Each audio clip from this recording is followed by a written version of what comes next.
Pai, lá não tem nada para o senhor. É só um monte de mato e abandono. Para que o senhor quer ir lá se chatear à toa? Meu nome é Antônio Ferreira. Tenho 72 anos. E essa foi a frase que meu filho Marcelo me disse quando pedi para ir no meu próprio sítio. Uma frase que ficou martelando na minha cabeça por dias, porque tinha algo nela que não batia certo. Não era só o que ele disse, mas como ele disse. Com pressa, com nervosismo, como se estivesse tentando me afastar de alguma coisa. Antes de continuar essa história, gostaria de agradecer esse canal pela oportunidade de me deixar contar o que aconteceu comigo. E peço a você que está assistindo, para ajudar se inscrevendo nele e também comentar a cidade que você está nos ouvindo. Se essa história tocar seu coração de alguma forma, compartilhe com alguém que precisa ouvir. Todos os dias tem uma história nova aqui, e talvez você também tenha uma para contar. Nasci aqui em Passos, no sul de Minas, numa família que não tinha nada além da honestidade. Meu pai morreu quando eu tinha 15 anos, deixando minha mãe com 4 filhos e uma dívida no armazém que parecia não ter fim. Foi aí que aprendi que na vida, ou você corre atrás do que é seu, ou fica esperando a boa vontade dos outros. E boa vontade dos outros, posso garantir, é coisa rara neste mundo. Peguei a estrada aos 16 anos. Comecei ajudando a carregar caminhão dos outros, depois aprendi a dirigir, e aos 20 e poucos consegui comprar meu primeiro caminhão. Um Mercedes 1113 velho, que quebrava mais do que andava, mas era meu. E quando você tem alguma coisa que é sua, mesmo que seja pouca coisa, você luta por ela com unhas e dentes. Rodei esse Brasil de norte a sul por mais de 30 anos. Carreguei café do Espírito Santo, soja do Mato Grosso, gado de Goiás, madeira de Rondônia. Conheci gente de todo tipo, honesta, desonesta, gente boa, gente ruim. Aprendi a ler as pessoas pelo jeito de falar, pelo olhar, pela pressa em fechar negócio. Na estrada, você desenvolve um instinto que não falha. Quando alguém está tentando te passar a perna, alguma coisa dentro de você acende uma luz vermelha. E naquela conversa com o Marcelo, a luz vermelha acendeu. Ele tinha vindo me visitar numa tarde de domingo, coisa que não fazia há meses. Chegou meio apressado, meio nervoso, falando que queria conversar sobre umas coisas do sítio. Desde que minha esposa Lourdes morreu há 2 anos, ele que cuida das minhas coisas, das contas, dos papéis, dos aluguéis das casas que tenho aqui na cidade. Sempre foi um bom filho, estudioso, se formou em administração, trabalha num banco. Eu tinha orgulho dele, mas naquele domingo, alguma coisa estava diferente. Ele não olhava direito nos meus olhos, mexia o tempo todo no celular. Parecia que queria acabar logo com a conversa. E quando eu disse que tinha vontade de passar uns dias no sítio, que estava com saudade de lá, foi aí que ele soltou aquela frase. Pai, lá não tem nada para o senhor. É só um monte de mato e abandono. A primeira coisa que pensei foi, como assim, mato e abandono? Aquelas 60 alqueires que comprei com o suor de 40 anos na estrada. A terra onde criei meus filhos, onde plantei café, onde tinha gado pastando. Como pode estar só mato? Mas não falei nada na hora. Quando você fica velho, aprende a escutar mais e falar menos. Escutar as palavras, escutar o tom, escutar até o silêncio. E o silêncio do Marcelo estava gritando. Ele continuou falando, explicando que o gado tinha morrido numa epidemia, que o café tinha dado praga, que a casa estava com goteira, que não valia a pena eu me chatear vendo aquilo tudo largado. Falava rápido, sem parar, como vendedor de porta em porta tentando empurrar produto estragado. E quanto mais ele falava, mais eu desconfiava, porque eu conhecia aquela terra melhor do que conhecia as linhas da minha própria mão. Tinha pasto de braquiaria que não morre fácil, tinha aguada boa, cerca nova que eu mesmo ajudei a fazer antes da Lourdes morrer. Como é que em 2 anos aquilo virou só mato? E por que ele não me avisou de nada disso antes? Porque só agora, quando eu falei em ir lá, é que ele resolveu me contar. Naquela noite, depois que ele foi embora, fiquei pensando. Lembrei de uma vez lá em Rondônia, quando um cara tentou me aplicar um golpe numa carga de madeira. Ele também falava rápido demais. Também tinha desculpa para tudo. Também tentava me confundir com números. Na época, algo dentro de mim disse, Antônio, isso não está certo. E eu fui atrás da verdade. Descobri que o safado estava tentando me roubar a metade do frete. Será que... Não podia ser. Era meu filho, meu próprio sangue. O menino que eu criei, que levei na escola, que ensinei a ser homem de bem. Mas a desconfiança estava lá, plantada, crescendo como erva daninha no meu peito. E eu sabia que não ia conseguir dormir direito enquanto não descobrisse a verdade. Porque tem uma coisa que 40 anos na estrada me ensinou. Quando alguma coisa não bate certo, é melhor investigar logo. Porque mentira pequena sempre vira mentira grande. E mentira grande sempre acaba virando tragédia. Passei a semana toda pensando nisso, observando o Marcelo quando ele aparecia aqui em casa. O jeito dele falar, o jeito dele desviar assunto quando eu tocava no sítio. E cada dia que passava, mais eu tinha certeza de que alguma coisa estava muito errada. Foi numa quinta-feira de manhã que tomei a decisão. Liguei para o Dr. Roberto, advogado aqui da cidade que conhecia há anos. Homem sério, honesto, que sempre me ajudou com os papéis quando comprei as casas e o sítio. Doutor Roberto, falei, preciso conversar com o senhor sobre uma coisa. É sobre meu sítio. Claro, seu Antônio. Quando quer vir aqui? Hoje mesmo se der. E doutor, é melhor a gente não comentar com ninguém sobre essa conversa. Houve um silêncio do outro lado da linha. Depois ele disse, entendi. Venha aqui às 14h. E seu Antônio, traga todos os documentos que tem aí sobre o sítio. Quando desliguei o telefone, minha mão estava tremendo. Não de medo, mas de raiva. Porque no fundo mesmo, eu já sabia que ia descobrir alguma coisa ruim. E quando você trabalhou a vida toda para conseguir um pedaço de terra e suspeita que alguém está mexendo nela pelas suas costas, a raiva que dá é uma raiva diferente. É uma raiva que vem de muito fundo, do lugar onde mora a dignidade de um homem. Passei o resto da manhã juntando os papéis, escritura do sítio, contratos antigos, recibos, tudo o que eu tinha guardado numa pasta velha. E enquanto mexia naqueles documentos, fui lembrando de cada sacrifício que fiz para conseguir aquela terra, cada viagem que fiz debaixo de chuva, cada Natal que passei longe da família, cada vez que comi marmita fria no acostamento porque não tinha dinheiro para parar no restaurante. Não ia deixar ninguém, nem mesmo meu próprio filho, mexer com o que era meu por direito. Seu Antônio, me conte exatamente o que está acontecendo.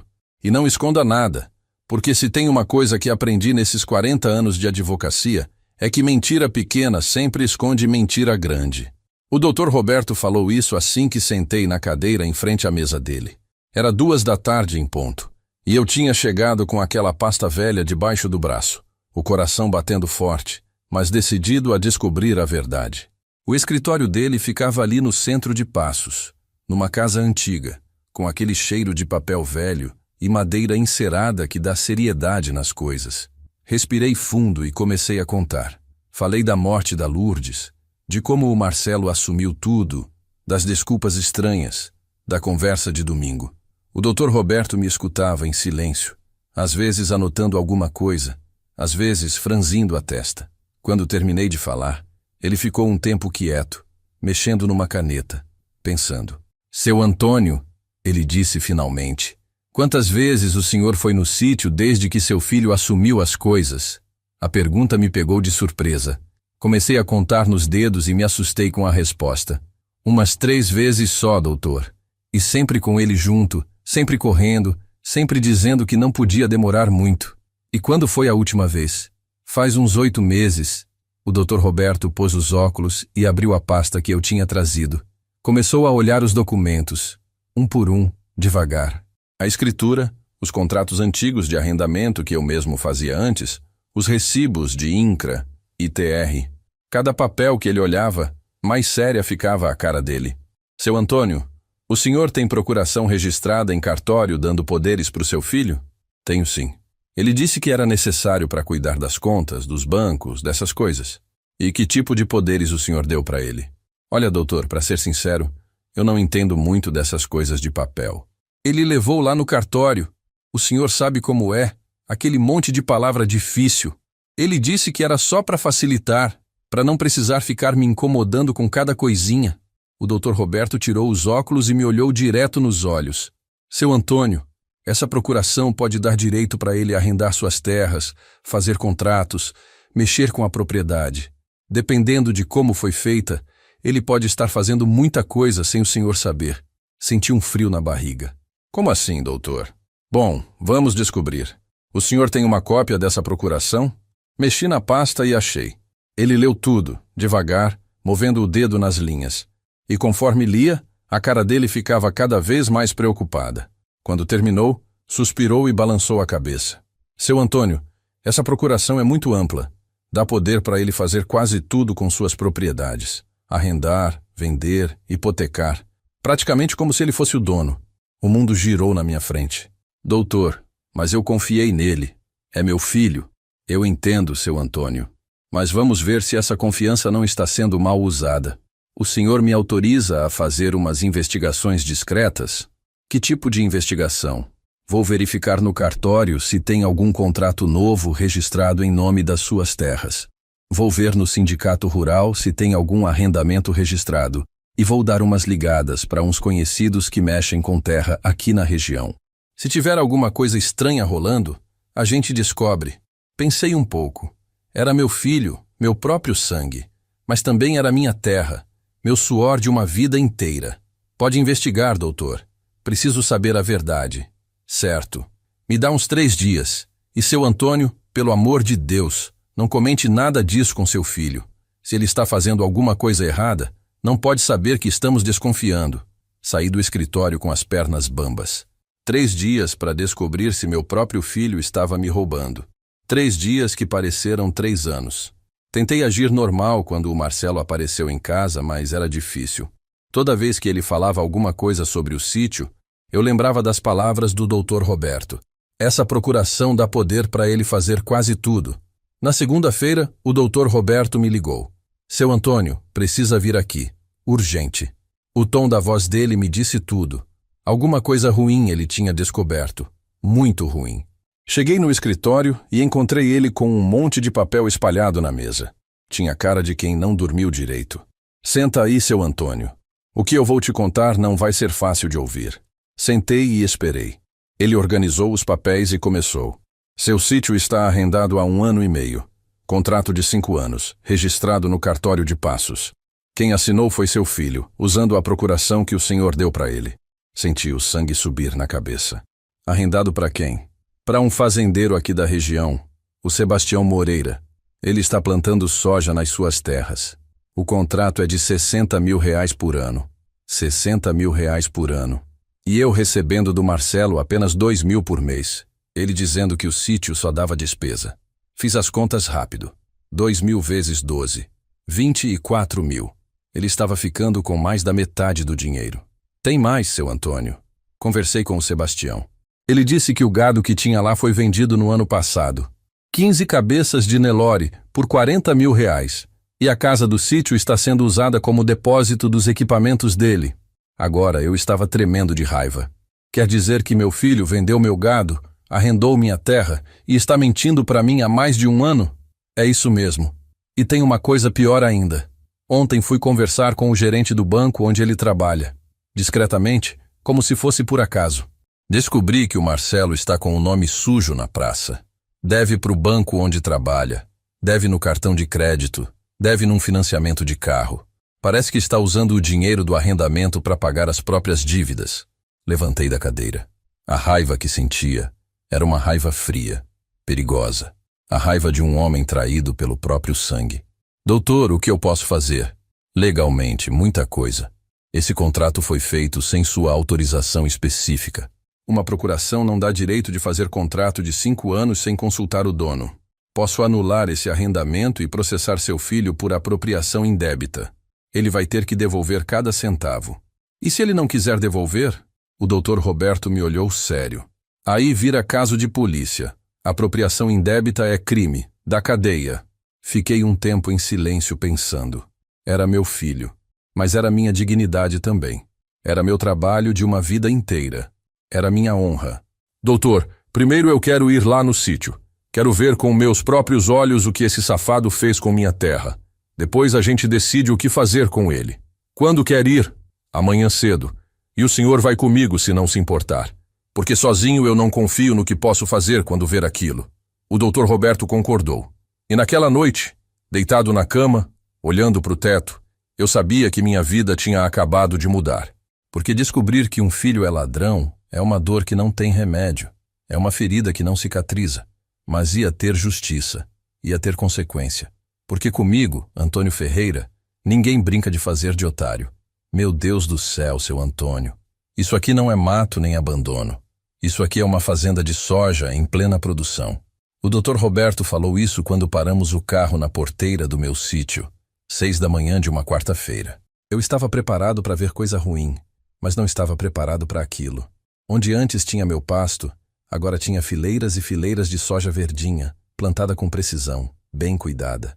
Onde antes ficava meu gado pastando, agora tinha tratores enormes trabalhando, levantando poeira no ar da manhã. Descemos do carro devagar. Meu coração estava batendo tão forte que doía no peito. Aquela terra era minha, mas parecia um lugar completamente diferente. Caminhei até a cerca nova que eu não autorizei ninguém a fazer, e fiquei olhando para aquela imensidão verde que tinha tomado conta do que era meu. 40 anos na estrada, pensei comigo mesmo. 40 anos suando sangue para comprar essa terra, e meu próprio filho transformou ela numa fazenda para outro homem. O Dr. Roberto estava mexendo no celular, tirando foto de tudo. Isso aqui vai ser prova, seu Antônio. Prova de que seu filho mentiu descaradamente para o senhor. Foi aí que escutamos o barulho de um carro se aproximando. Era uma picape branca, levantando poeira na estrada de terra. Parou perto da gente e desceu um homem alto, de chapéu, botas, jeito de fazendeiro. Era o tal do Sebastião Moreira, o arrendatário. Bom dia, ele disse meio desconfiado. Posso ajudar em alguma coisa? Eu me apresentei. Sou Antônio Ferreira. Essa terra é minha. A cara do homem mudou na mesma hora. Tirou o chapéu, ficou sem jeito. Ah, o senhor é o pai do Marcelo. Prazer em conhecer pessoalmente. O prazer não é meu, respondi. E vi que ele entendeu pelo tom da minha voz que eu não estava ali para fazer amizade. O Dr. Roberto se aproximou. Sou advogado do senhor Antônio. O senhor pode nos explicar como foi feito esse contrato de arrendamento? O Sebastião ficou mais sem jeito ainda. Olha, doutor, foi tudo certinho. O Marcelo procurou a gente no ano passado. Disse que o pai dele queria arrendar a terra porque não conseguia mais cuidar sozinho. Fizemos o contrato, registramos no cartório. Está tudo legal. E o senhor conversou com o dono da terra antes de fazer o contrato? Não conversei. Mas o Marcelo tinha procuração, tinha todos os documentos. Disse que o pai dele não se envolvia mais com essas coisas. Senti a raiva subindo, mas me controlei. E o gado que tinha aqui? O que aconteceu com ele? O Marcelo vendeu antes da gente assumir a área. Disse que o gado estava dando muito trabalho, que era melhor se desfazer. E a casa? Minha casa? O Sebastião apontou para onde sempre foi minha casa. Agora estava cheia de equipamentos, sacos de adubo, ferramentas. Estamos usando como depósito. O Marcelo disse que não tinha problema, que ninguém morava mais lá mesmo. Naquele momento, alguma coisa dentro de mim se quebrou. Não era só raiva que eu sentia. Era uma tristeza profunda. Uma dor de quem vê sua vida inteira sendo pisoteada. Aquela casa onde criei meus filhos, onde vivi momentos felizes com a Lourdes, onde pensei em passar meus últimos anos, tinha virado depósito de trator. Sebastião, falei, controlando a voz. O senhor parece ser homem sério. Então vou ser direto com o senhor. Eu nunca autorizei esse arrendamento. Nunca soube dele. Meu filho fez isso pelas minhas costas e está ficando com o dinheiro para ele. O homem empalideceu. Como assim, seu Antônio? Ele me disse que aqui só tinha mato, que não valia nada, que só dava despesa. E eu acreditei. Há mais de um ano que não venho aqui porque ele sempre arrumava uma desculpa. O doutor Roberto mostrou uns papéis. Senhor Sebastião, tecnicamente esse contrato tem irregularidades. Foi feito sem autorização expressa do proprietário. Estamos estudando anular ele na justiça. O fazendeiro ficou desesperado. Mas, doutor, eu investi muito dinheiro aqui. Preparei a terra, plantei, comprei adubo defensivo. Se anular o contrato agora, vou ter um prejuízo enorme. O prejuízo não é culpa nossa, falei firme. É culpa do meu filho que enganou todo mundo. O senhor foi enganado. Eu fui enganado. A diferença é que o senhor vai ter onde cobrar o prejuízo. Eu perdi 2 anos da minha vida acreditando em mentira. Andamos pela propriedade, eu mostrando para o doutor Roberto como era antes, ele anotando tudo. A soja estava bonita, bem cuidada, Mas cada pé plantado ali era uma punhalada no meu coração, porque representava a traição do meu próprio sangue. Chegamos até a casa. Por fora ainda era a mesma, mas por dentro estava irreconhecível. Onde era a sala, agora tinha sacos de ração empilhados. Onde era a cozinha da Lourdes, agora tinha peças de trator. O quarto onde dormimos por tantos anos estava cheio de galões de veneno para a lavoura. Sentei na varanda, onde sempre tomava café de manhã olhando o movimento do gado, e chorei. Chorei de raiva, de tristeza, de decepção. O doutor Roberto veio sentar do meu lado. Seu Antônio, eu sei que está doendo muito, mas o senhor tem direito, tem justiça, e vamos buscar ela. Doutor, falei enxugando os olhos, não é só o dinheiro. É que ele destruiu minhas memórias. Transformou o lugar onde fui feliz num depósito de ferramentas. Eu entendo, mas olha só, essa soja vai dar uma colheita boa. O Sebastião falou que são 60 mil por ano. Em 2 anos, já foram 120 mil reais que deveriam estar na sua conta, sem contar os 40 mil do gado. Isso sem juros, sem correção. Fiz as contas. 160 mil reais. Uma fortuna para o filho roubar do pai. O Sebastião se aproximou, tirou o chapéu. Seu Antônio, eu sinto muito por essa situação.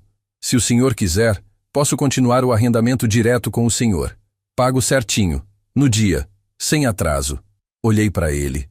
Parecia homem honesto, trabalhador. Primeiro eu preciso resolver a situação com meu filho. Depois a gente conversa sobre o futuro. Na volta para a cidade, o doutor Roberto ia falando sobre os próximos passos. Notificação extrajudicial, ação de anulação do contrato, processo por apropriação indébita. Mas eu mal estava escutando. Minha cabeça estava cheia de imagens daquela manhã. Minha terra transformada, minha casa violada, minha confiança traída. Doutor, falei quando chegamos na cidade, quero que o senhor prepare todos os papéis, tudo que for necessário. Mas antes de entrar na justiça, eu vou dar uma chance para o Marcelo. Vou confrontar ele. Vou ouvir o que ele tem para falar. Se ele assumir o erro, devolver o dinheiro e pedir desculpa, talvez a gente resolva sem polícia. E se ele negar? Se ele tentar enrolar? Parei o carro na frente do escritório e olhei para o doutor Roberto. Aí ele vai descobrir que mexeu com o homem errado. Porque comigo, roubo é roubo. Não importa se quem rouba é filho ou estranho. Ladrão tem que pagar pelo que fez. Cheguei em casa decidido. Ia ligar para o Marcelo. Marcar uma conversa. Cara a cara. Homem com homem. Pai com filho. Ou melhor, homem honesto com ladrão. Porque era isso que meu filho tinha se tornado. Um ladrão que morava na minha própria família. Marcelo, precisa vir aqui em casa. Hoje, agora. Temos que conversar sobre o sítio. Foi assim que falei com meu filho quando liguei para ele na quinta-feira de manhã. O tom da minha voz já dizia tudo, mas ele ainda tentou enrolar. Pai, hoje está difícil, tenho reunião no banco, compromissos.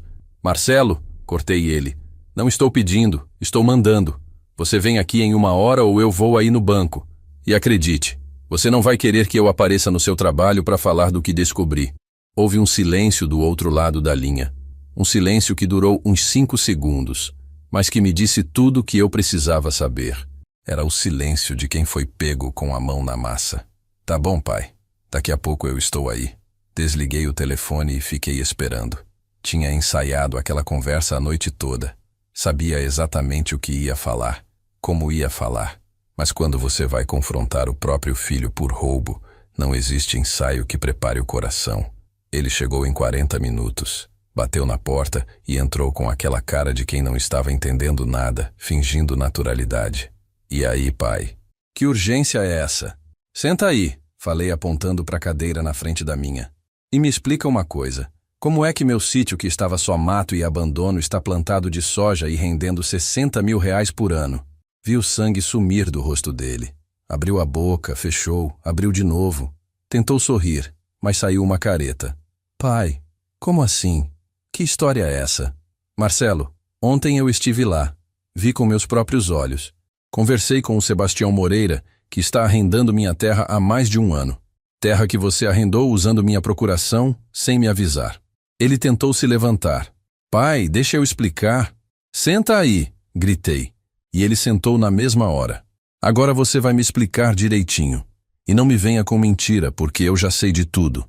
Sei do contrato, sei do dinheiro, sei do gado que você vendeu. Sei de tudo. O Marcelo ficou um tempo calado, olhando para o chão. Quando levantou a cabeça, não tinha mais jeito de menino bonzinho. Tinha cara de homem encurralado.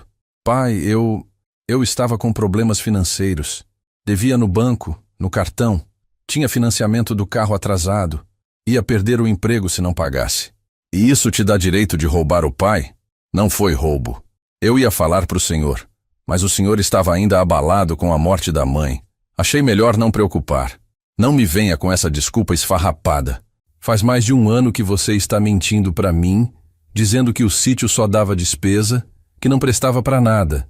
E todo mês você me dava R$ 2.000, dizendo que era tudo que sobrava, quando na verdade estava embolsando 60 mil por ano. Ele tentou outra mentira. Pai, esses 60 mil são brutos. Tem despesa, tem imposto, tem... Marcelo, bati o punho na mesa. Chega de mentira. Você acha que eu sou otário? 40 anos na estrada me ensinaram a fazer conta. Mesmo tirando todas as despesas, você estava ficando com pelo menos 40 mil por ano que eram meus. Aí ele mudou de estratégia. Começou a chorar, fazer drama. Pai, me perdoa, eu sei que errei, mas estava desesperado. Ia perder tudo, ia perder o emprego, a casa. E você achou que podia resolver seus problemas roubando o pai? Transformando minha casa em depósito de trator? Vendendo meu gado sem me avisar? Pai, eu ia devolver tudo. Juro pra você que ia. Quando? Quando você ia devolver? O contrato que você fez é de 5 anos. 5 anos roubando de mim, me mantendo no escuro, me tratando como se eu fosse um velho idiota. Ele estava chorando agora, mas eu não sentia pena nenhuma. Era choro de quem foi pego, não choro de arrependimento. Marcelo, me responde uma coisa. Quando você ia na minha cara, me olhava nos olhos e dizia que o sítio não prestava para nada, você não sentia vergonha? Não sentia nada? Ele não respondeu. Só ficou lá chorando e olhando para o chão. Sabe o que mais me dói, filho? Não é nem o dinheiro. É que você me tratou como se eu fosse burro, como se fosse um velho inútil que podia ser enganado fácil. Você pisou na minha dignidade. Levantei da cadeira e fui até a janela. Precisava de ar, precisava pensar. Lá fora, a vida continuava normal. Gente passando na rua, criança brincando, cachorro latindo. Mas dentro de casa, estava acontecendo o fim de uma família. Pai, ele disse atrás de mim, me dá uma chance. Eu devolvo tudo, pago com juros, cancelo o contrato, acerto com o Sebastião. Me virei para ele. Com que dinheiro você vai devolver? Você me disse que está cheio de dívida. Eu dou um jeito. Vendo o carro, pego o empréstimo. Marcelo, você me deve mais de 160 mil reais. 120 do arrendamento, 40 do gado, sem contar juros. De onde você vai tirar esse dinheiro? Ele não respondeu, porque não tinha resposta. Tinha gastado tudo. Sabe o que você vai fazer agora? Falei, voltando para perto dele. Você vai me entregar todas as chaves que tem das minhas casas, todas as procurações, todos os documentos. A partir de hoje, você não mexe mais em nada que seja meu. Pai, não faz isso comigo. Eu não estou fazendo nada. Você que fez. Você que escolheu ser ladrão em vez de ser filho. Ele tentou me abraçar. Pai, por favor, a gente é família. Me afastei dele. Família? Você acha que família rouba um do outro? Que família mente um pro outro? Que família humilha um ao outro? Pai, me perdoa. Eu erro, mas sou seu filho. Olhei bem na cara dele. Marcelo, eu criei 3 filhos. Um morreu no acidente, que Deus o tenha. Uma mora em São Paulo e sempre foi honesta comigo. E um eu descobri hoje que não conhecia direito. Pai, não, deixa eu terminar.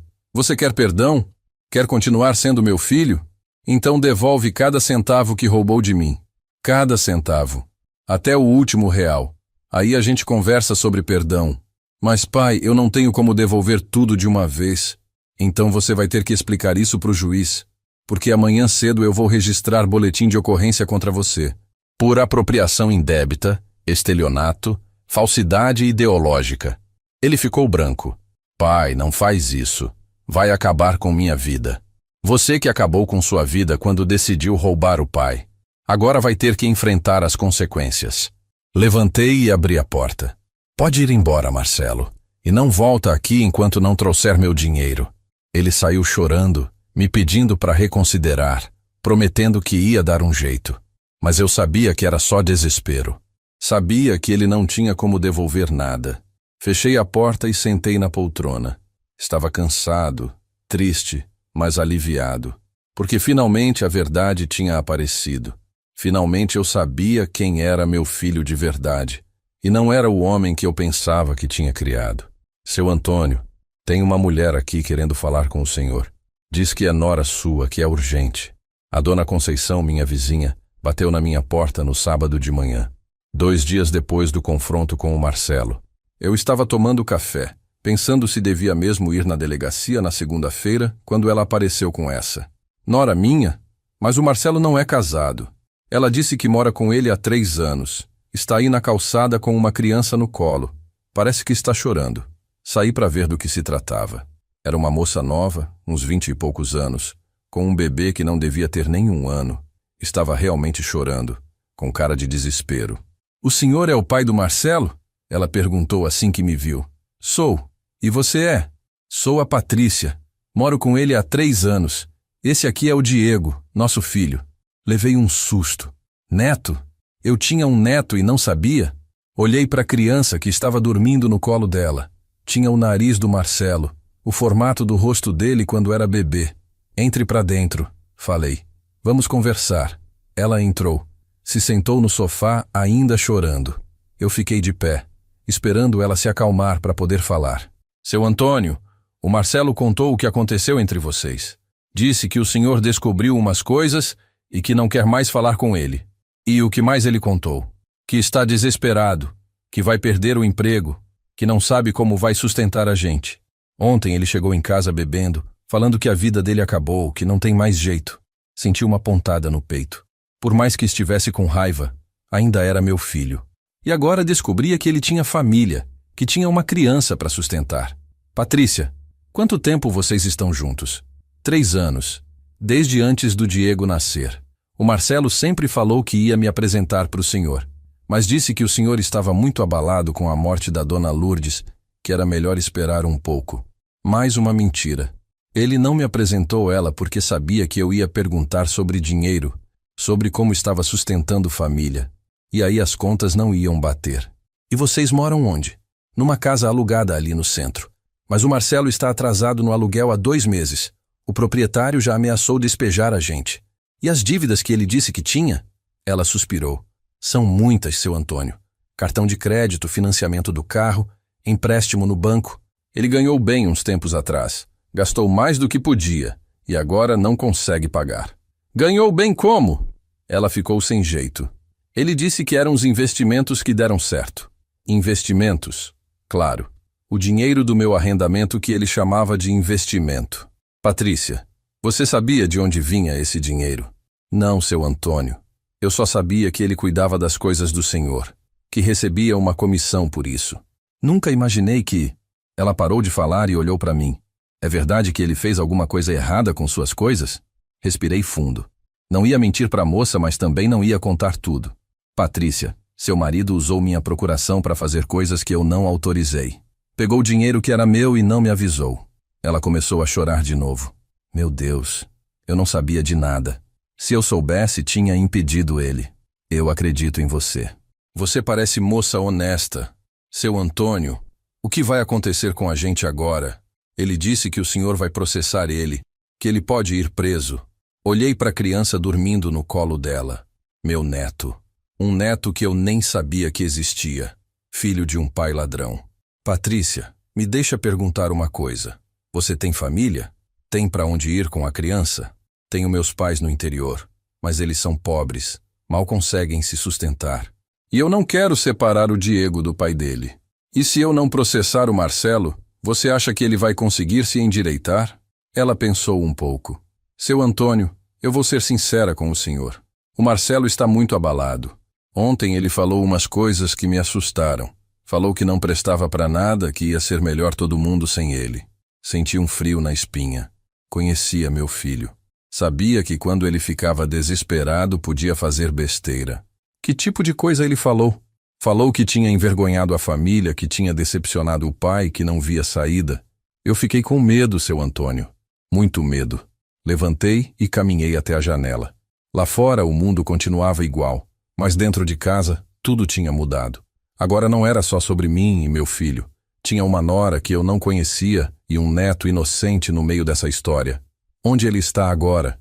Saiu cedo, disse que ia resolver umas coisas. Não sei onde. Peguei o telefone e liguei para o Marcelo. Chamou, mas ele não atendeu.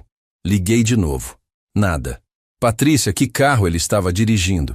O Corolla prata dele. Liguei para o Dr. Roberto.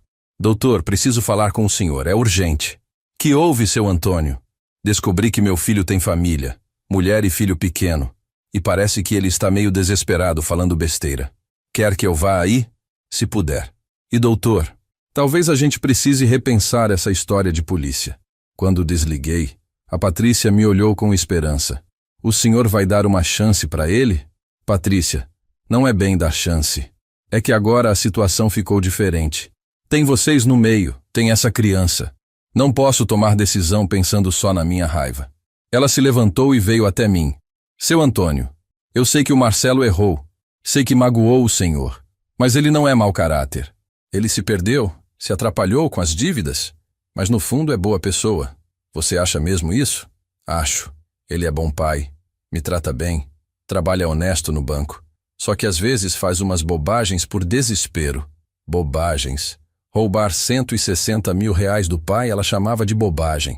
Patrícia, mesmo que eu não processe ele, como vocês vão viver? Ele me deve uma fortuna, não tem como pagar. E se o banco descobrir, vai demitir ele na hora. A gente dá um jeito. Vende o carro, pega empréstimo, vai pagando aos poucos. O importante é a família ficar junta. O Dr. Roberto chegou uma hora depois. Conversei com ele em particular. Contei da nora e do neto. Ele balançou a cabeça. Seu Antônio, legalmente o senhor tem todo o direito de processar, mas entendo que a situação ficou complicada. Se quiser tentar um acordo, posso ajudar. Que tipo de acordo? Ele assina a confissão de dívida pelo valor total, com juros. Cancela o arrendamento e passa de volta para o senhor. E vai pagando em prestações, mesmo que seja pelo resto da vida. E se ele não pagar as prestações? Aí sim a gente aciona a justiça. Com a confissão assinada, fica mais fácil. Fiquei pensando. Era uma chance para o Marcelo se redimir. Uma chance para a família não se destruir completamente. Mas também era um risco. Risco dele me enrolar de novo. Quando ia responder para o Dr. Roberto, meu telefone tocou. Era um número que eu não conhecia. Alô? Seu Antônio? Aqui é do Hospital São Lucas. O senhor é pai do Marcelo Ferreira? Meu coração parou. Seu filho sofreu um acidente de carro na BR-146. Está consciente, mas precisamos do senhor aqui para autorizar uns exames. A enfermeira falou isso e minha perna ficou mole. Acidente. A primeira coisa que pensei foi no Paulo, meu filho que morreu de moto 10 anos atrás. Não podia perder outro filho, não assim. Como ele está? Consegui perguntar.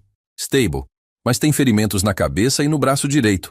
O carro capotou, mas, pelo que a polícia disse, não foi grave. Ele estava usando cinto de segurança. Estou indo para aí. A Patrícia tinha escutado tudo e já estava se levantando com o bebê. Eu vou junto. Não, falei. Você fica aqui com a criança.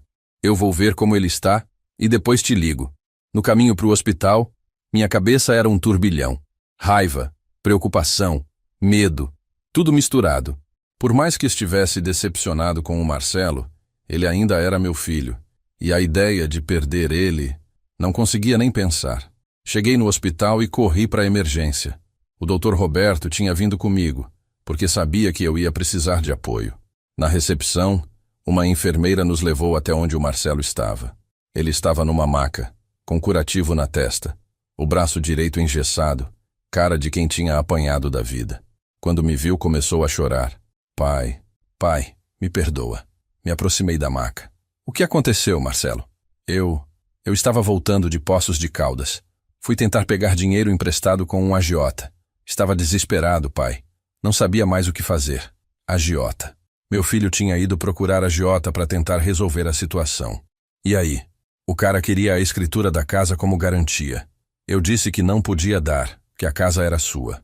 Aí ele me expulsou do escritório, disse que eu era perda de tempo. E o acidente? Ele fechou os olhos. Na volta, eu estava pensando em tudo que tinha feito, em como decepcionei o senhor, em como estraguei minha vida. Estava chorando, dirigindo sem prestar atenção. Quando vi, tinha uma curva fechada, tentei frear, mas o carro derrapou e capotou. O médico se aproximou. O senhor é o pai? Sou. Ele vai ficar bem. Trauma leve na cabeça, fratura simples no braço. Uns dias de repouso e estará como novo. Mas... O médico hesitou. Mas o que, doutor? Conversando com ele, percebi que está muito abalado emocionalmente. Disse umas coisas que me preocuparam. Falou que queria morrer, que seria melhor para todo mundo. Olhei para o Marcelo. É verdade isso? Ele não respondeu, só virou o rosto. Doutor, falei, ele pode ter alta hoje? Fisicamente sim, mas emocionalmente, acho melhor passar a noite aqui em observação. E seria bom ele conversar com um psicólogo. Fiquei ali olhando meu filho na maca. Homem de 45 anos, chorando como criança, com medo de enfrentar as consequências dos próprios atos. Marcelo, me olha daqui. Ele virou o rosto para mim. Você está pensando em fazer alguma besteira? Pai, eu estraguei tudo. Roubei o senhor, menti, enganei. Sou um fracasso. Você é um ladrão. Falei firme. Isso você é. Mas não é motivo para querer morrer. O doutor Roberto se aproximou. Marcelo, seu pai e eu viemos aqui conversar com você sobre um acordo. Os olhos dele brilharam. Acordo? Isso. Mas depende de você aceitar as condições. Expliquei para o Marcelo o que o Dr. Roberto tinha proposto.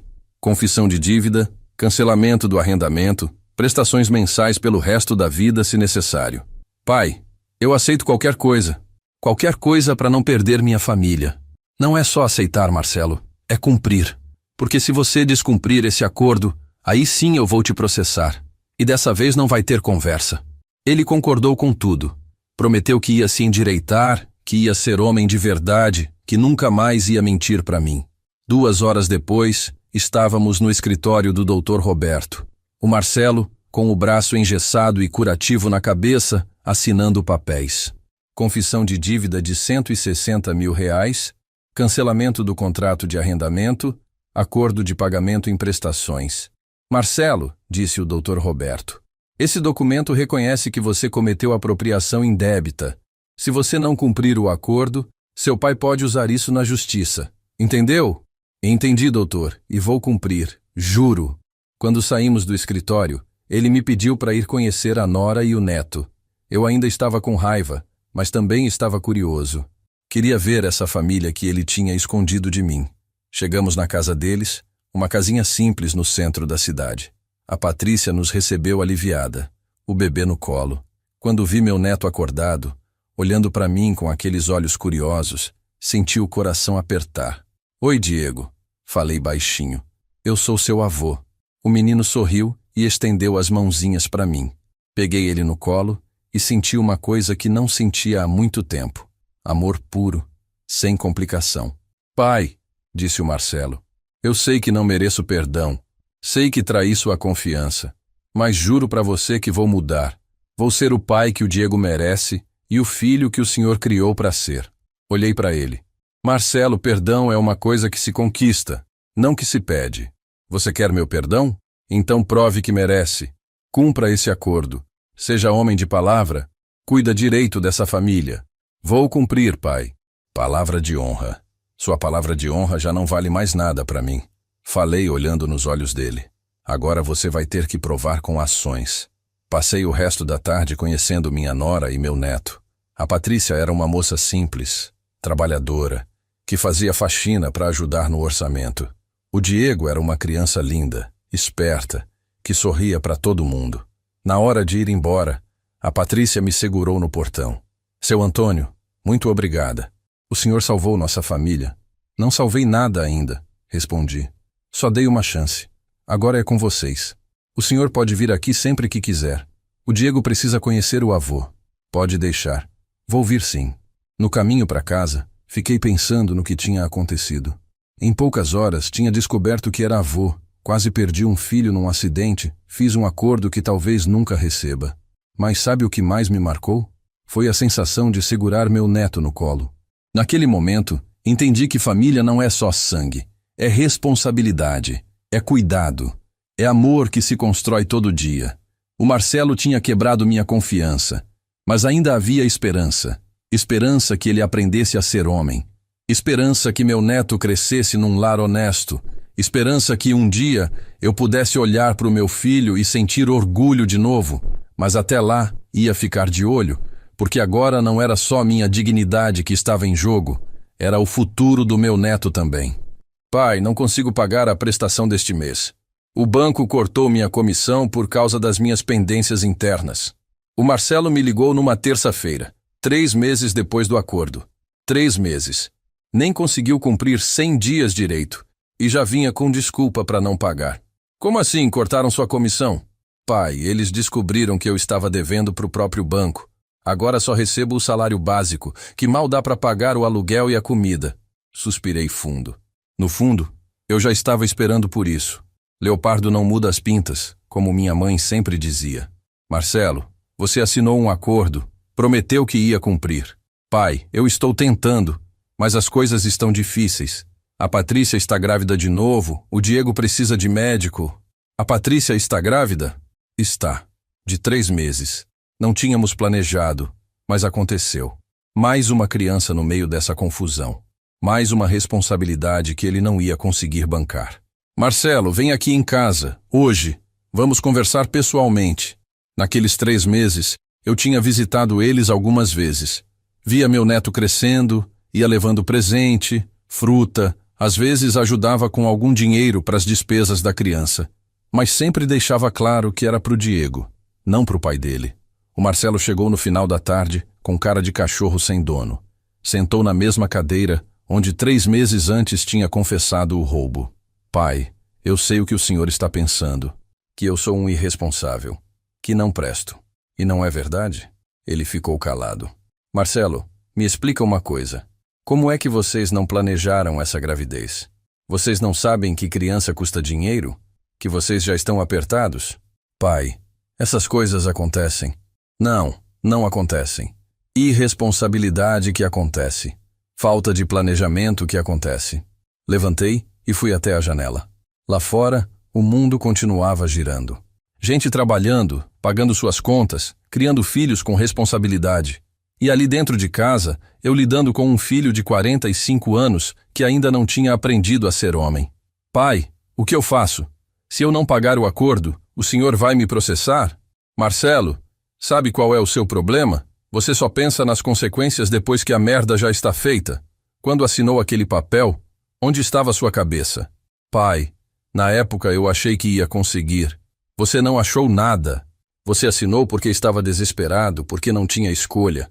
Igual agora, está procurando saída porque está com a corda no pescoço. Sentei de frente para ele. Me responde uma coisa. Você realmente quer mudar de vida ou só quer que eu pare de cobrar você? Pai, eu quero mudar, juro que quero. Então prova. Como? Simples. Vende esse carro que você tem. Usa o dinheiro para quitar suas dívidas menores e para pagar algumas prestações do acordo. Pai, mas como vou trabalhar sem carro? Do mesmo jeito que eu trabalhei a vida toda. De ônibus, de bicicleta, andando. Você acha que o mundo deve alguma coisa para você? Ele ficou pensando. E se eu vender o carro e mesmo assim não conseguir pagar tudo? Aí você arruma um segundo emprego. Trabalha de final de semana, faz freelance, vende bala no farol se for preciso. Mas cumpre sua palavra. Pai. Não tem pai. Você quer ser homem? Então age como homem. Assume suas responsabilidades. Para de procurar desculpa para tudo. Levantei e peguei um papel na gaveta. Olha aqui.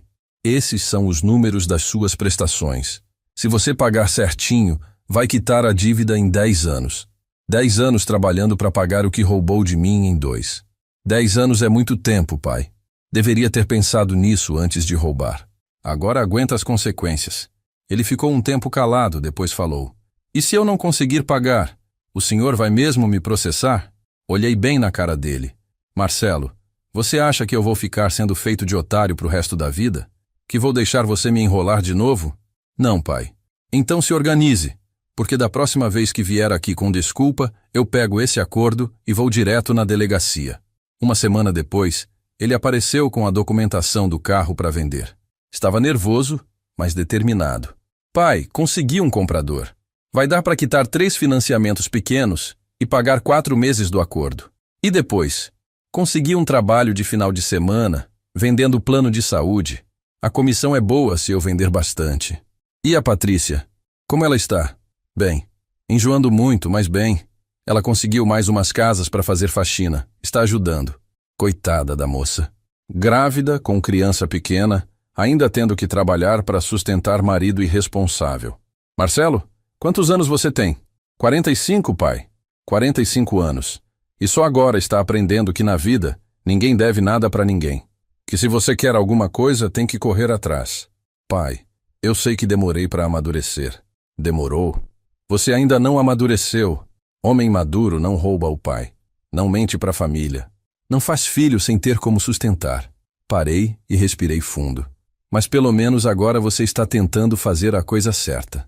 Naqueles meses seguintes, vi meu filho mudando.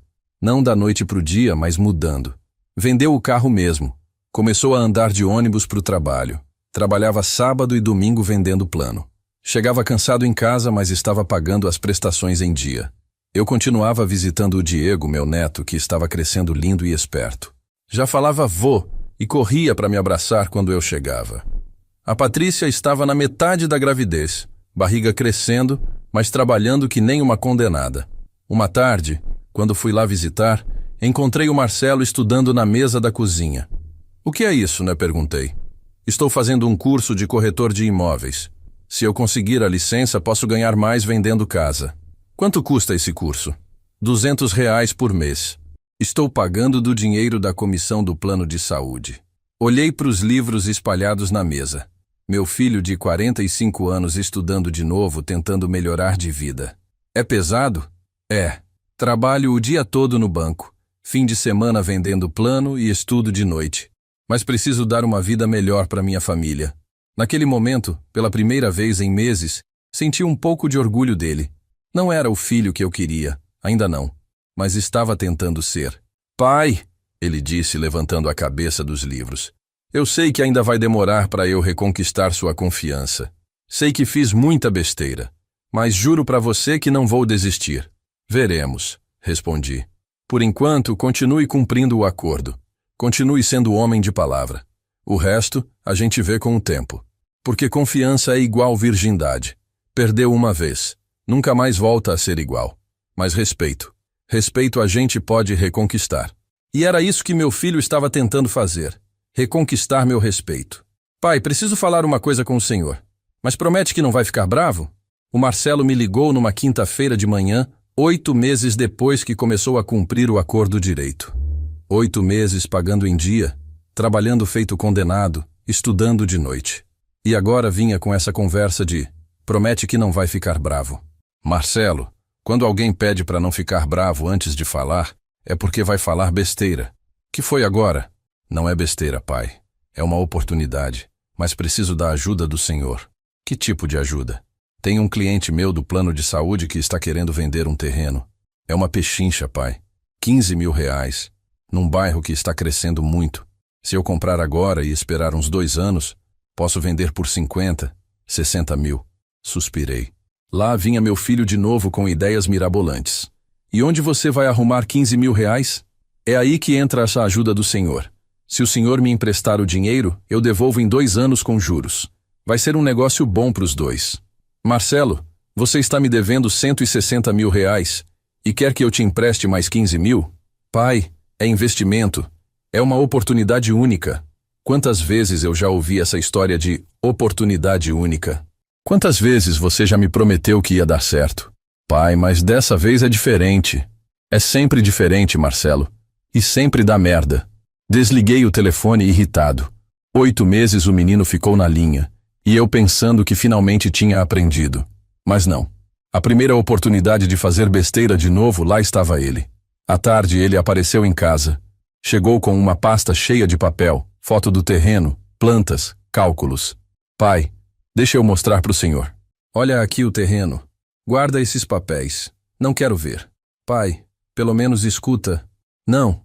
Você acha que eu nasci ontem? Acha que não conheço essa sua conversa? Ele insistiu. Pai, é sério. O cara precisa vender urgente, por isso está barato. É no loteamento novo, perto do shopping. Marcelo, senta aí e me escuta bem. Ele sentou, ainda segurando os papéis. Você lembra por que está pagando prestação para mim? Lembro, pai. Por quê? Porque eu usei sua procuração sem avisar, arrendei o sítio e... Não. Você lembra por que fez isso? Ele ficou pensando. Porque estava com dívidas. E por que estava com dívidas? Porque gastei mais do que podia. E por que gastou mais do que podia? Porque achei que ia ganhar mais dinheiro, que os investimentos iam dar certo. Agora você entende onde quero chegar? Ele baixou a cabeça. Entendo.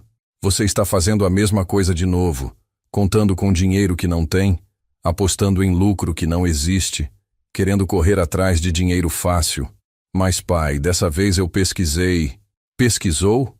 E quando você arrendou meu sítio, não pesquisou? Não fez conta? Não achou que ia dar certo? Ele ficou calado. Marcelo, seu problema não é falta de oportunidade, é falta de cabeça. Você não sabe a diferença entre necessidade e vontade. Levantei e peguei o extrato bancário que ele me trouxia todo mês, mostrando os pagamentos. Olha aqui, você está pagando R$ 1.200 por mês para mim. Mais aluguel, mais comida, mais conta. Sobra alguma coisa? Sobra pouco. Sobra pouco. E você quer investir R$ 15.000 que não tem, contando com lucro que pode não vir, arriscando entrar em dívida de novo? Pai, mas se der certo? E se der errado? E se o bairro não crescer? E se aparecer problema na documentação? E se você precisar vender com prejuízo? Ele não respondeu. Marcelo, você tem 45 anos, 2 filhos, mulher grávida, e ainda não entendeu que vida não é cassino. Que você tem que viver dentro do que ganha. Pai, mas como vou melhorar de vida se não arriscar? Trabalhando, estudando, fazendo as coisas direito. Você terminou o curso de corretor? Terminei. Já tirei a licença. E já vendeu alguma casa? Ainda não, mas estou procurando cliente. Então foca nisso. Para de sonhar com dinheiro fácil e trabalha para ganhar dinheiro honesto. Ele guardou os papéis na pasta, desanimado. Pai, às vezes eu sinto que nunca vou conseguir sair dessa vida. Que vida? Essa vida de apertar, de trabalhar feito louco e mesmo assim não sobrar nada. Sentei do lado dele. Marcelo, você sabe qual é a diferença entre gente rica e gente pobre? Dinheiro? Não. Paciência. Gente rica tem paciência. Constrói patrimônio devagar, com segurança. Gente pobre quer ficar rica rápido, aí se lasca. Mas pai, 15 mil não é muito dinheiro. Para quem deve 160 mil, 15 mil é muito dinheiro sim. É mais de 1 ano de prestação. Levantei e fui buscar um café. Quando voltei, ele estava olhando para o chão, pensativo. Pai, posso perguntar uma coisa? Pode. O senhor confia em mim? A pergunta me pegou de surpresa. Pensei um pouco antes de responder. Marcelo, confiar é uma palavra forte. Eu acredito que você está tentando mudar. Acredito que está se esforçando. Mas confiar é outra coisa. Por quê? Porque você acabou de me provar que ainda pensa do mesmo jeito. Ainda quer atalho, ainda quer ganhar dinheiro fácil. Isso me mostra que você não mudou por dentro. Só mudou por fora, porque não tinha escolha. Ele ficou um tempo calado, depois suspirou. O senhor tem razão. Eu realmente achei que dessa vez ia ser diferente. E vai ser diferente quando você parar de achar e começar a saber. Quando você entender que o problema não é a oportunidade. O problema é sua cabeça. Como eu mudo minha cabeça, pai? Cumprindo o que promete, pagando suas contas em dia, trabalhando honesto, sendo exemplo para os seus filhos. E, principalmente, parando de procurar milagre financeiro.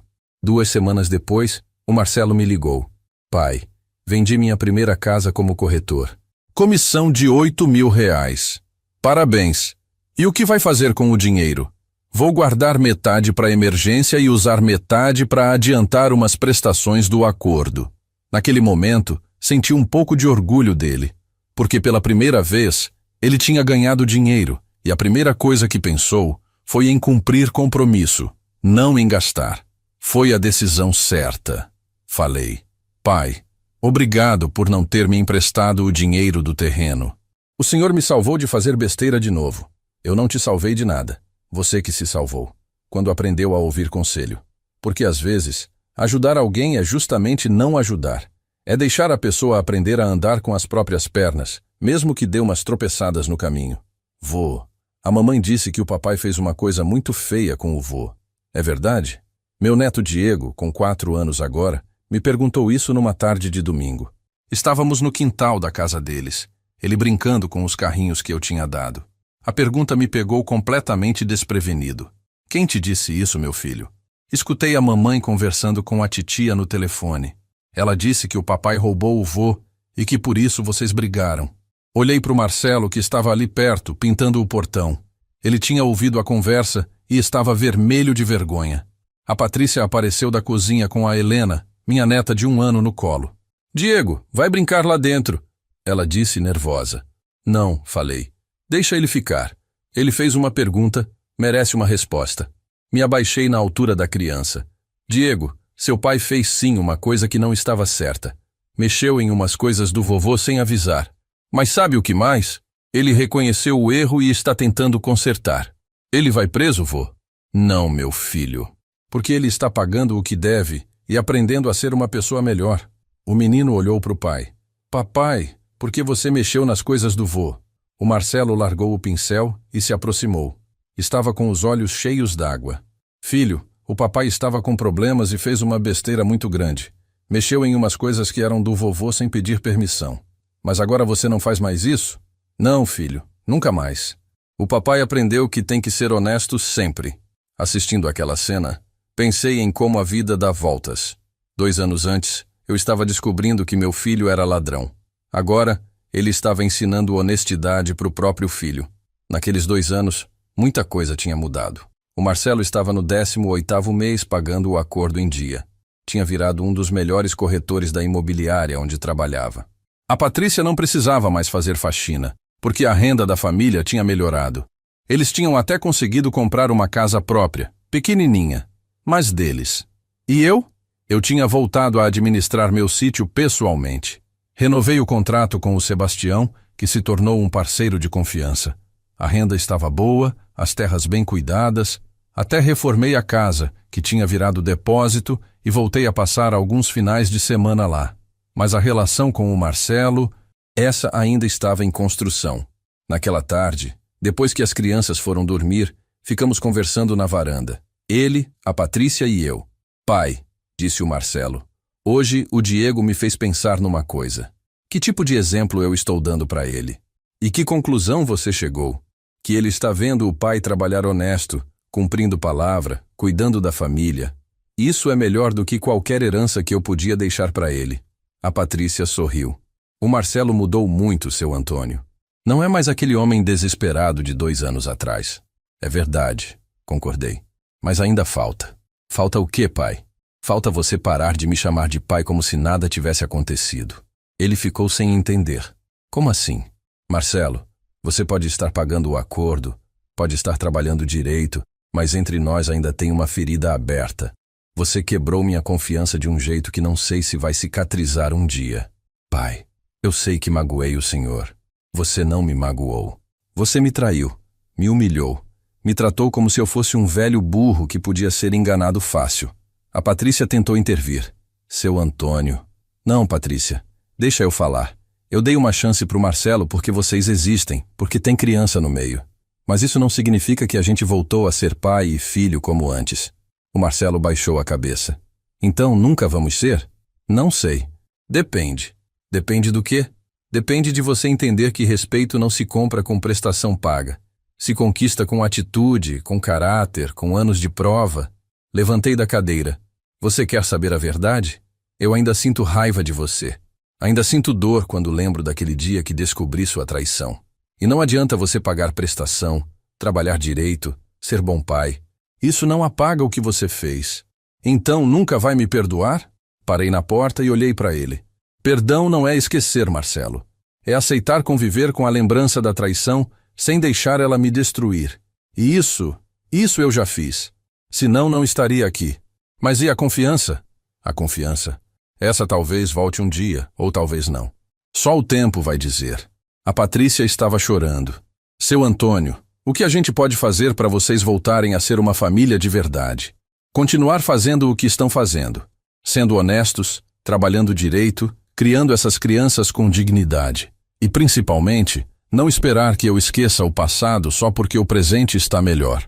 2 semanas depois, recebi uma ligação do Marcelo. Pai, pode vir aqui em casa? Tem uma coisa que quero mostrar para o senhor. Quando cheguei lá, ele me levou para o quintal. Tinha plantado uma mangueira pequenininha num cantinho. O que é isso? Pai, essa mangueira vai demorar uns 8 anos para dar fruto. Quando ela estiver produzindo, o Diego vai ter 12 anos. A Helena vai ter 9. E quem sabe até lá eu tenha conseguido reconquistar a confiança do senhor. Olhei para aquela mudinha frágil, plantada ali no chão com tanto cuidado. Por que 8 anos? Porque é o tempo que ainda falta para eu quitar minha dívida com o senhor. Pensei que quando eu fizer o último pagamento, se o senhor quiser, a gente pode colher a primeira manga dessa árvore juntos. Naquele momento, pela primeira vez em 2 anos, vi meu filho de verdade. Não o ladrão que me traiu, não o desesperado que me enganou. Vi um homem que finalmente tinha entendido que mudança real leva tempo, que confiança se constrói devagar, que arrependimento verdadeiro se mede em anos, não em palavras. Está bem, falei. Vamos ver se em 8 anos essa mangueira e você estarão prontos para dar fruto. Ele sorriu, e eu vi lágrimas nos olhos dele. Mas não eram lágrimas de desespero como 2 anos antes. Eram lágrimas de esperança, de quem finalmente tinha entendido que o caminho de volta para a dignidade é longo, mas possível, e se dependesse de mim, aquela mangueira ia ter todo o adubo e toda a água que precisasse para crescer. Porque eu também queria estar lá daqui a 8 anos colhendo manga com meu filho. O filho que eu perdi, mas que talvez ainda pudesse encontrar. Vô, a mangueira já está dando flor. O papai disse que daqui a pouco vai ter manga. O Diego, agora com 8 anos, correu até mim no quintal da casa deles. Era um sábado de manhã de setembro, e eu tinha ido lá para comemorar algo especial. O Marcelo tinha acabado de fazer o último pagamento do acordo. 6 anos. 6 anos exatos desde aquele dia terrível, quando descobri a traição.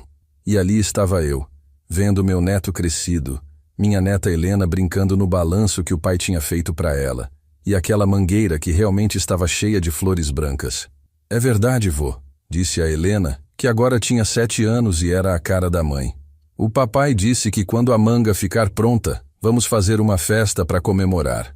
O Marcelo saiu da casa segurando um envelope. Estava diferente do homem que eu tinha confrontado anos atrás. Mais maduro, mais sério, mais digno. Pai, ele disse, me entregando o envelope. Último pagamento. 160 mil reais, pagos com juros e correção, como prometido. Peguei o envelope, mas não abri. Como você se sente? Aliviado, orgulhoso e, principalmente, grato. Grato por quê? Por o senhor ter me dado a chance de me redimir trabalhando, em vez de me jogar na cadeia como eu merecia. A Patrícia se aproximou com uma jarra de limonada. Seu Antônio, o Marcelo está diferente. Nesses anos todos vi ele crescer como homem, como pai, como pessoa. Era verdade. Naqueles 6 anos, o Marcelo tinha se tornado um dos corretores mais respeitados da cidade. Tinha comprado a casa onde moravam, trocado de carro, comprando à vista, sem financiamento, conseguido dar boa educação para os filhos. E mais importante, tinha se tornado exemplo de honestidade. Pai, ele disse, posso falar uma coisa? Pode. Nestes 6 anos, toda vez que alguém me oferecia negócio suspeito, toda vez que aparecia a oportunidade de ganhar dinheiro fácil, eu lembrava da nossa conversa. Lembrava do senhor dizendo que gente rica tem paciência. E aprendi que o senhor estava certo. Construí minha vida devagar, tijolo por tijolo, real por real. E hoje tenho mais do que tinha quando roubei o senhor. Olhei ao redor. A casa deles era simples, mas arrumada. O quintal era pequeno, mas cuidado. As crianças estavam bem vestidas, bem educadas. Era uma família honesta, trabalhadora. Marcelo, me responde uma coisa. Se hoje aparecesse alguém oferecendo um negócio que ia te dar muito dinheiro rápido, mas você desconfiasse que não era legal, o que você faria? Ele não hesitou. Recusaria na mesma hora. Por quê? Porque aprendi que dinheiro sujo não compra dignidade. E dignidade é a única herança que quero deixar para os meus filhos. Diego veio correndo. Vô, o papai me disse uma coisa muito importante. Quer saber? Quero. Ele disse que mentira tem perna curta, mas verdade tem perna comprida, e que por isso é melhor sempre falar a verdade. Sorri. Meu filho estava ensinando para o filho dele a lição que eu tinha tentado ensinar para ele a vida toda. E vocês sempre falam a verdade? Sempre, gritaram as duas crianças juntas. Até quando dói? Até quando dói, respondeu a Helena. Porque dor de verdade passa, mas dor de mentira fica para sempre. Olhei para o Marcelo. Quem ensinou isso para eles? A vida, pai. A vida ensinou. Naquele momento, tomei uma decisão que estava amadurecendo há meses. Marcelo, vem cá. Ele se aproximou. Você cumpriu o acordo. Pagou cada centavo com juros. Provou que é homem de palavra. Agora quero te fazer uma proposta. Que proposta? Quero que você volte a cuidar do arrendamento do sítio. Não como procurador, mas como sócio. 50% para você, 50% para mim. Ele ficou boquiaberto. Pai, o senhor está falando sério? Estou, mas com uma condição. Qual? Tudo transparente. Todo contrato, todo pagamento, toda decisão a gente discute junto. Nada de surpresa, nada de escondido. Pai, eu aceito. Mas por que o senhor está fazendo isso? Porque confio em você. Foi a primeira vez em 6 anos que falei essas palavras. Eu confio em você. O Marcelo começou a chorar. Não de desespero como anos atrás, mas de emoção.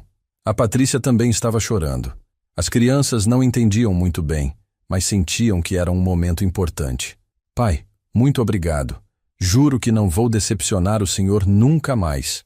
Você já não me decepciona há 6 anos, desde o dia que plantou essa mangueira. Olhamos todos para a árvore que estava realmente linda, cheia de flores que logo viriam frutas. Pai, disse o Marcelo, o senhor acha que a gente vai poder colher manga junto? Já estamos colhendo, interrompi. Não manga da árvore, mas o fruto do seu esforço, da sua mudança, do seu caráter. Diego veio me abraçar. Vô, agora vocês não brigam mais? Não, meu filho. Agora somos uma família de novo. E vô, o senhor vai vir aqui sempre? Vou. Todo domingo, se vocês quiserem. A gente quer! Gritaram as crianças. Naquele momento, olhando meu filho que tinha se tornado homem de verdade, meus netos que estavam crescendo com valores corretos, senti uma paz que não sentia há anos. Não foi uma família que se recuperou. Foi uma família que nasceu nova, mais forte, mais verdadeira. Porque às vezes, para construir alguma coisa sólida, você precisa demolir tudo primeiro. E foi isso que aconteceu conosco. Demolimos as mentiras, a falsidade, a desonestidade. E construímos uma família baseada na verdade, no respeito, na dignidade. E quando colhermos nossa primeira manga, daqui a alguns meses, vai ser mais que fruta. Vai ser a prova de que tempo cura feridas, trabalho reconstrói confiança, e amor verdadeiro sempre encontra um jeito de florescer de novo. A vida me ensinou que perdão não é esquecer o passado.